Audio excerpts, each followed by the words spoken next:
Preacher threw himself the other way, away from Alfhild, and the axe went between them. It struck the ground with enough force to make the man wielding it grunt from the impact. Before the man could lift the axe again, Preacher kicked his legs out from under him. The attacker went down hard enough to jolt the axe out of his grip. Before he could fumble for any other weapons he might have on him, Preacher scrambled up and leaped on top of him, throwing a punch at the same time.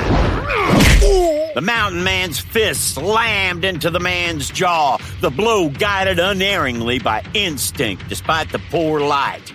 Preacher figured that might be enough to knock the man out, but he was wrong. The man threw his right leg up, hooked it in front of Preacher's left shoulder, and levered Preacher off of him. He rolled toward the fallen axe, grabbed it again, and came up swinging. Preacher had rolled too, and made it back to one knee before he had to fling himself backward to avoid the slashing axe head.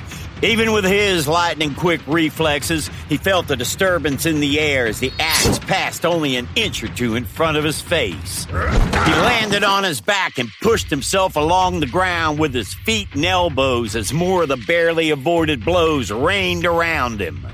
The attacker came after him, chopping and slashing. He might have been lucky enough to land one of those strokes. If a large furry shape hadn't catapulted out of the night and crashed into him.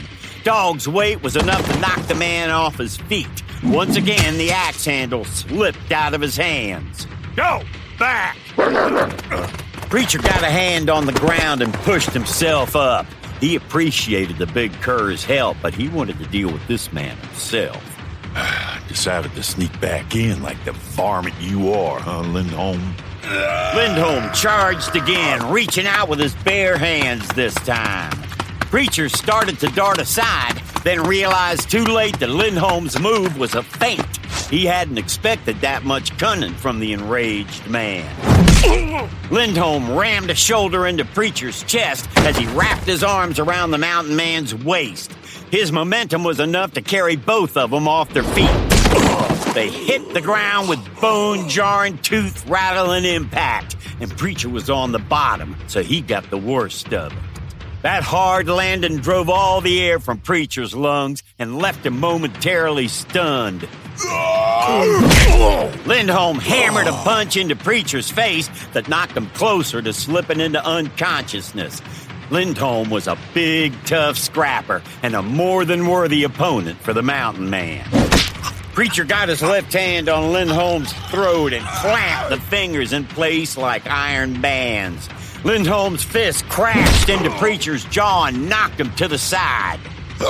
Gasping for air, Lindholm rolled the other way. The two men made it to their feet at the same time.